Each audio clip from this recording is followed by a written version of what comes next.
G'day everyone, Envy here, and we're back with some MTG Arena. However, today's video is a little bit different. Instead of going through a deck and then playing the deck and talking about the deck, I'm building this video, or making this video, in order to help people better understand the game. For those who just picked up MTG Arena and they've just downloaded, they've just installed it, we're going to go through and see just how the game works and what's the game all about. So, if you've downloaded this game, then I'm sure you're familiar with what MTG Arena is. It is a card game, an online card game, based on the actual tabletop card game that's been around for, I think, over 20 years now. Now, I've played Magic the Gathering both on the table and online for approximately 6 years now. A little bit competitively, a little bit just fun, because it is probably one of my favorite card games there is. And there are a lot of card games that I like. But it is a great one. It's both simple to play, but immensely complicated to master, but also this sort of complication allows for a lot of interesting fun and gameplay. So what I'm going to do, just for a second, is going to take down my music bit, because that music is just a little bit too loud. So I'm just going to knock everything down a bit. There we go. Now you can hear my voice a bit better. Beautiful. Alright, so you've just opened the game, main menu screen. We're going to go through what this is all about, and then in the next video, the next part, we're going to talk about what's in a deck and look at a pre-built deck, because I'm sure that's the kind of deck that you'll have once you load the game for the first time. So, when you open the game, you are greeted to a menu screen. Now, there's a lot of stuff here. These are your daily quests. They will give you gold, which is your free-to-play currency that can buy you almost everything. This game is free-to-play, and I say that in big air quotes, because while you can play completely free-to-play, it will be a hell of a grind, and you may lose interest pretty soon, unless you just like playing for fun. But if you really want to play competitively, you can do it free-to-play. It will be a difficult journey, but you can do that. So you both get gold and mastery EXP in order to do these quests. You also get every week, every day, 15 daily rewards, which you get for winning games. You also have 15 weekly rewards, which basically means the first 15 you wins you get in a week. You get 250 experience for each one. And then you have your mastery pass, which we'll get into in a second. So you collect gold and experience by winning games and by completing the quests that it says. So casting 20 white or red spells, casting 20 creature spells, and casting 30 red or black spells. Once per turn, you can see this little spinning symbol arrow. You can reset a daily quest. So I'm going to reset this one because why not? So I'll reset it. And I got a different one, which is almost, well, white blue. Alright, so I want to just basically want to play some red and blue cards, which is actually today what I'm actually going to do. So it doesn't really matter. Anyway, that's what this screen is here, and we'll get into the mastery pass in a second. So that's our home screen. We've got our profile, so I'm going to take a look at my profile. So this is my profile. You can see your constructed rank, which is just playing ranked games, your limited rank, which is for limited drafts, which you can do, and you have your mastery pass, what level you're at and where you're at. Level pass. You can also change your pet. So if you have lots of pets, you can change your pet to whatever you want. I'm going to keep my owl.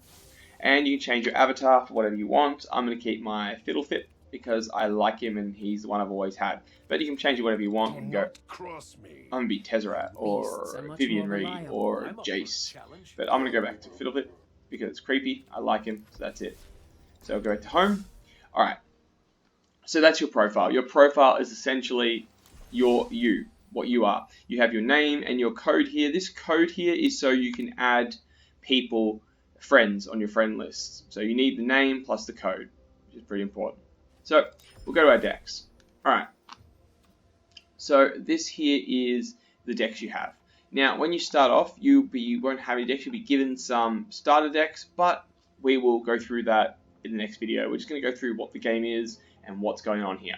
So you can make new decks whenever you want, and we'll get into that when we get into the making your own deck part. But these are decks I've made. I've got a lot of decks I've made. Anything that has a triangle with an exclamation mark in it means that you are missing some of the cards there, or it's got some illegal cards in it. So, well, if it's got legal cards, it'll say 14 cards not available. But these ones I haven't finished yet. They're just temporary or proof of concept decks. But these ones are ones that I completed or played in the past. You can probably recognize some of the ones I played based on the names. But there are your decks. You can search which ones you want. So I can go, okay, I'm going to look at all my Brawl decks. Oh, sorry, my Brawl decks. I deleted them, so I have none. So let's go. I'm going to go look at just standard. Oh, historic decks? No, I don't have any historic. I have to delete them all. That's a shame. You can also sort by colors. So if I want to look for all my red decks, these all decks have red in it. If I want to find red and blue, these are my red and blue ones. So red, blue, green. These are my red, blue, green decks. That's pretty cool.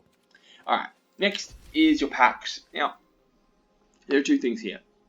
Let's look at this part here. This is your wild card, new wild cards you get. Now, wild cards are used to purchase or trade in for any card of that value. So there are 4 types of rarities in Magic cards. There is common, uncommon, rare, and mythic rare, which is white, silver, yellow, and red, respectively, for the 4 ranks. And every time you open a pack, you gain points to these things. So if I open 4 more packs, I will get 1 uncommon wildcard, which will be added to my wildcard collection. If I open 1 more pack, I'll get a rare wildcard, which will be added to my collection. If I open 19 more, I'll get a mythic rare. Now, you can get wildcards just in the pack in replace of a separate card. So what I'll do is I'm going to look at this and we'll go get packs. For the sake of the video, I'm going to buy a pack. Now, we have multiple packs we can buy. So at the time of this video, the current standard allows me to play Theros Beyond Death, Thrones of Eldraine, Core Set 2020, War of the Spark, Ravnica Allegiance, and Guilds of Ravnica. We also have 4 historic decks, which is M19, Dominaria, Rivals of Ixalan, and Ixalan, which, you know, they're historic. We don't really care about that right now, but let's just go into here. I, for one, am going to purchase a card from... I'm going to buy a pack of War of the Spark, because why not? So I'm buying my pack. I claim it. Now I'll go back to my packs. And now I've got my pack here. Now when I click on this, I'm going to open it, and I will get a rare wild card. It will add to my pack. Let's see what else I get. We'll go through the rarities of cards. So, open it. And what I get, I got... Oh! I just got a mythic. Beautiful. Alright. So, what you can have is here. You'll notice you always get 5 common cards. These will be the ones at the bottom. You know, because they have a little black symbol there. The symbol for the set, we're in black. You'll also get 2 uncommon cards. Now, one of these can be replaced with an uncommon wild card, which is not so bad because you can replace it for any other uncommon. But they are a silver symbol of the set, which is the Planeswalker symbol, which is the symbol for War of the Spark. You also will get 1 rare or 1 mythic card. Or you can get a rare or mythic wild card. Now, rares will have a gold symbol, and mythics have this orangey reddy symbol here. So this is a mythic. This is God Eternal Ketra, which is actually I'm pretty happy with. It's a pretty good one. And I gained that extra rare wild card, so now I have 4, which is pretty good for me. Alright, so that's our packs. We'll just clear this so they get added to my collection. Beautiful. Now, you can't really see it here, but every time you purchase packs or unlock cards, you may get duplicates. Because you open enough packs, you're going to get commons, and we're going to run out of commons. Now, they don't replace these commons with common wild cards. You still get the commons. Every time you get a 5th card, it adds to your vault progress, which you can't see, but with certain applications you can run with your game, you can see these progress. Now, the progress will keep adding up until it gets over 100%. When you click it, you will get 3 uncommons, 2 rares, and a mythic wildcard, which you immediately added to your collection, which is pretty good. You know, it's good. It wasn't always the case, and there wasn't set protection, but now there is, which is really good. So next we have our store. Now, let's go over some of the other things. We're looking at this currency here. This is gems. Now, gems are the premium currency you can earn in-game or pay with actual money. So gems are used to buy a lot of cosmetic stuff, but also a lot more cards if you don't want to grind. Now, gems, this is in Australia because I'm Australian, if you didn't know by my voice. I'm paying in AUD, I can get a certain amount of gems. Now, this is this isn't actually misleading. This is actually in USD. So when I pay for it, it's actually, because of the way the currency exchange work. If I bought this one for $99.90, it's more like $158 for me. Pretty expensive. But this gives you gems. Gems can be used to purchase packs. So if I want to buy 90 packs of Theros Beyond Death, I'll also get 2 mythic cards. I can pay 18,000 gems. We also have daily deals at the moment. This right now was all the, I don't know what you call these cosmetics, the alternate art ones for the adventure cards, which I got in the event, so they're all, doesn't matter. You also get bundles. These change over time, but they're usually cosmetics, some historic cards, but these all cost gems to get. Some of these ones you cannot get the cosmetics without paying the gem cost. Kind of a shame, but it's everything that you can get in the game that is free, you can get competitively. These are just cosmetic. They don't really change anything. Next is avatars. This is what your person looks like when you get into game. You can pay for them. These are all both currency and gold, so gems and gold, so you can pick if you want. But again, not really important. Sleeves are also another cosmetic. They are just what your cards look like in your deck. As in the real game, people put sleeves on their cards to both protect them and because it looks cool. Some of these have effects. These are called exquisite.